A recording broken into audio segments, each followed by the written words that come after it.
welcome back to the Warp Show. Earlier in the episode, we talked to Moses. Not just any Moses. Baby Moses. It's just a baby. But let's talk to someone who absolutely isn't a baby. Miss Alex.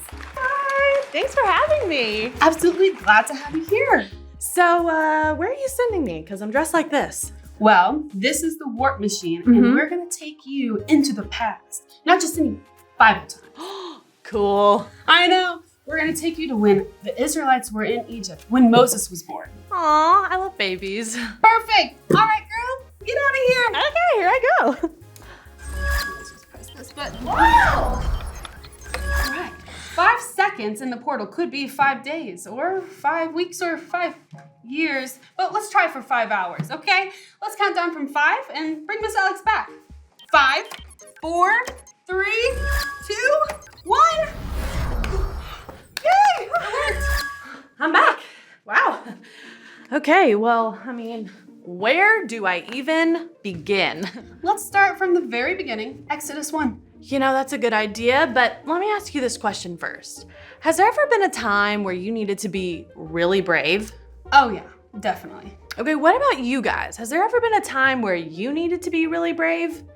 Because I'm gonna be honest with you, I wasn't feeling too brave back there at times in the portal, but I met some people who were. But before we get into that story, let me remind you what happens a little bit before, okay? So the Pharaoh at the time makes Joseph the ruler of Egypt. And then Joseph and his 11 brothers make up the 12 tribes of Israel and become the first Israelites. But over time, they get older, years pass, and they eventually pass away.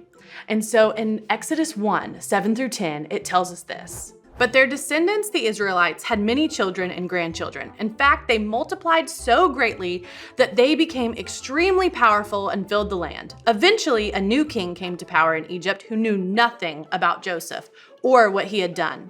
He said to his people, "Look, the people of Israel now outnumber us and are stronger than we are. We must make a plan to keep them from growing even more. If we don't, and if war breaks out, they will join our enemies and fight against us. Then they will escape from the country."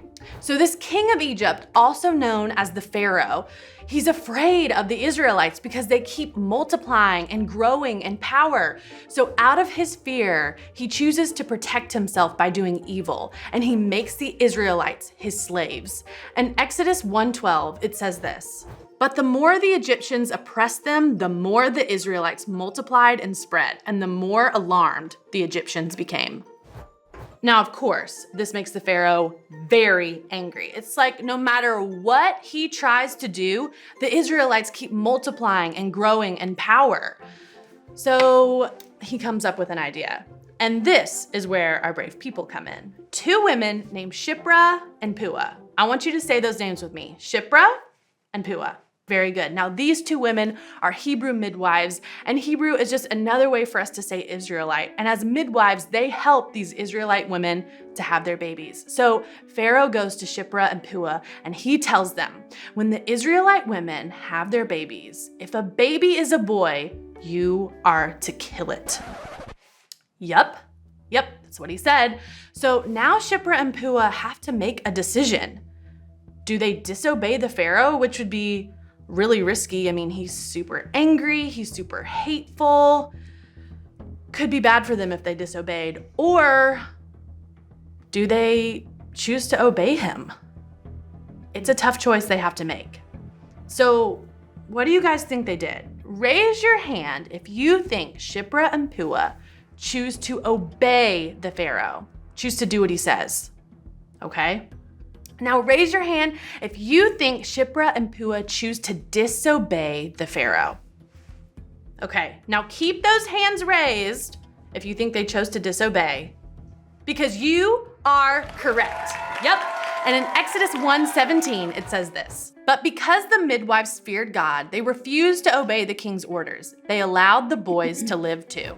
Now, the Pharaoh realizes that his command isn't being followed, so he goes to Shiphrah and Puah and he's like, hello, what's going on? What's happening here? And they tell him that the Israelite women, they have their babies too fast and they can't get to them in time. That's amazing. I love that.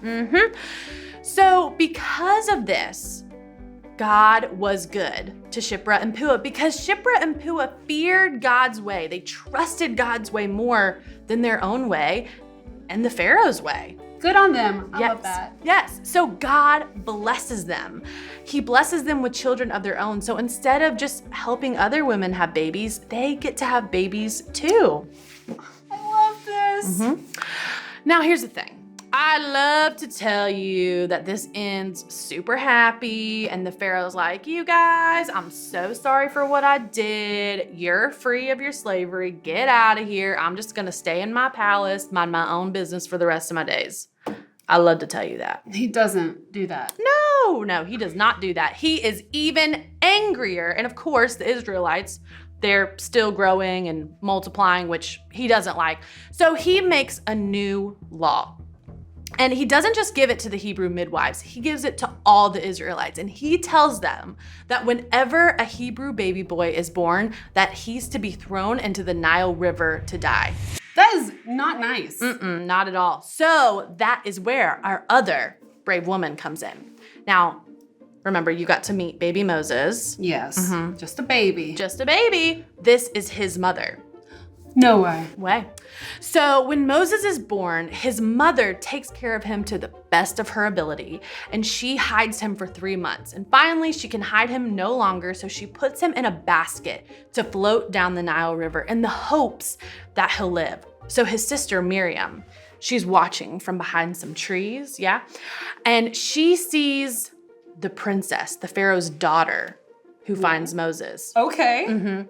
Now they hear the baby crying, so the princess has her maid go and bring Moses out, and she feels sorry for the baby because he's crying. So Miriam goes to the princess and she's like, hey, do you need somebody to help you take care of this baby? Because I think I know somebody. And the princess is like, yeah, I would love that. So do you know who she goes and brings? Can I guess? Yes.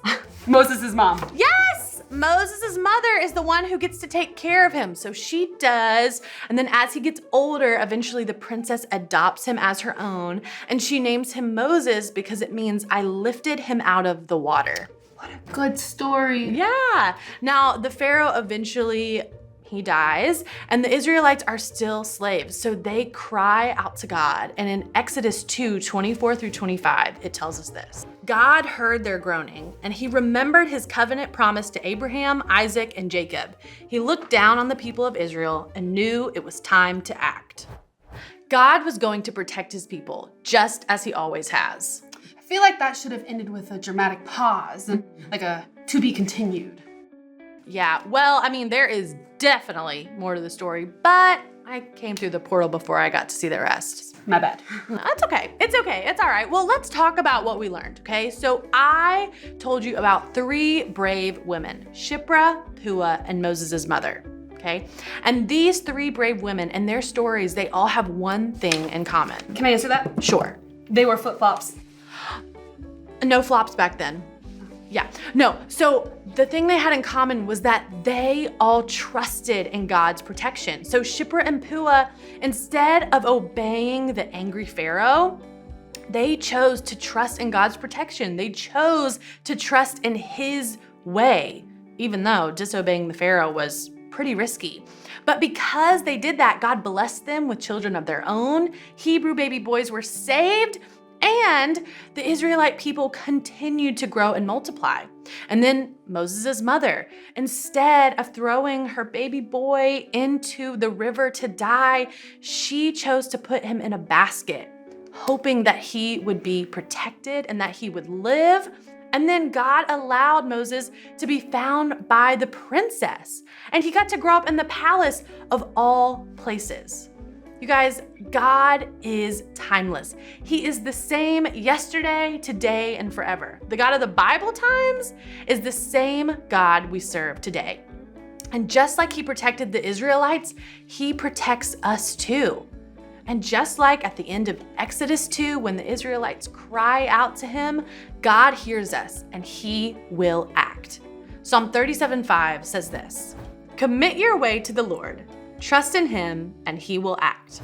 With God's help, Shipra and Puah were able to save the Hebrew baby boys, and then eventually Moses grows up and he becomes the leader of the Israelites, and he saves the Israelite people. Awesome. But one day, God would send someone even greater to save the whole world, and that's his son, Jesus, who saved us from the power of sin through his death on the cross. And Jesus says this in John 16:33. I have told you all this so that you may have peace in me. Here on earth you will have many trials and sorrows, but take heart, because I have overcome the world. Jesus, our Savior and our great protector. Keep on trusting God when you're afraid, when you feel hurt, or when things just feel too big to handle on your own. God hears you, he loves you, and he will protect you. That you can trust. Well, Alex, thank you so much for going back in time and then coming and sharing that with us. Sure. You know, guys, it is time to wrap up. But before we do, would you do the big idea with us? I'd love to. Yay! All right, guys, get to your feet, get to your feet. Big idea in 3, 2, 1. Trust God all the time. That's awesome, guys. I'll see you next time. Bye.